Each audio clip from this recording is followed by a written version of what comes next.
Sesta corsa è la penultima della giornata di oggi dall'Arcoveggio di Bologna. Sono in pista i 3 anni, non vincitori di 1.000 euro nella carriera, prova di super minima per 9 soggetti dopo i ritiri di Colorado Spring e di Camp Lume ed SM. 1 Charlotte Del Ri, 2 Cartier, 3 Carlina Baba, 4 Classic Gal, 5 Cleopatra Mark, 6 Katie Ama, 7 Cesnia Daghi, 9 Chris Jack, 10 Catalina. Autostart che entra in addirittura e li lascia con la velocità da parte di Classic Gal che va al comando nei confronti dell'1 di Charlotte Del Ri, che mantiene la posizione lungo i birilli e avanti al 2 di Cartier che rimane all'esterno.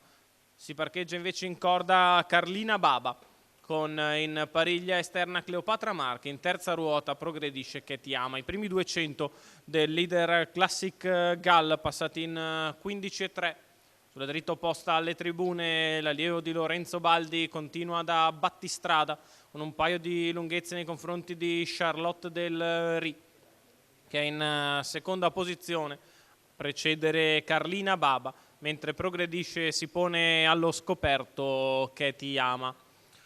In quinta posizione c'è Cartier, bucata di dentro da Cesnia Daghi, che guadagna posizioni lungo i birilli. Prova ad aggirare Cartier anche Cleopatra Mark. Intanto la testa della corsa ha passato in 47 i primi 600 e viene davanti alle tribune con netto margine Classic Gal nei confronti di Charlotte Del Ri e di Katie Ama. In terza ruota invece Cleopatra Mark, che si trascina Catalina, quale però trova l'anticipo da parte di Cesnia Daghi.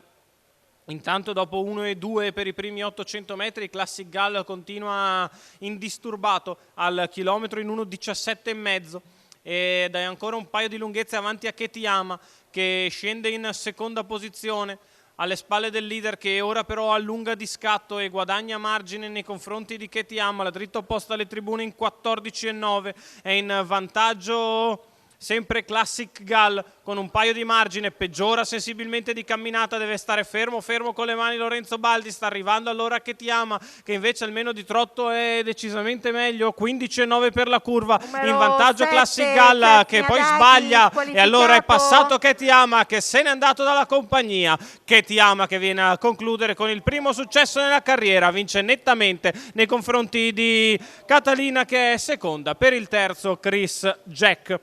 Il successo di Roberto Vecchione, Katie Ama, il training di Holger Ehlert, i colori di Mario Antonio Di Salvo, il successo del figlio di Oro Puro Bar e Principessa Ama, che completa il percorso e viene a vincere bene, nettamente. Sbaglia Classic Gal, che ha smesso di trottare gli ultimi 350 metri. Fa il secondo bene e mette insieme un ottimo debutto Catalina. Per il terzo posto Chris Jack, che con le mani di VP dell'Annunziata porta a casa un buon terzo posto a percorso netto.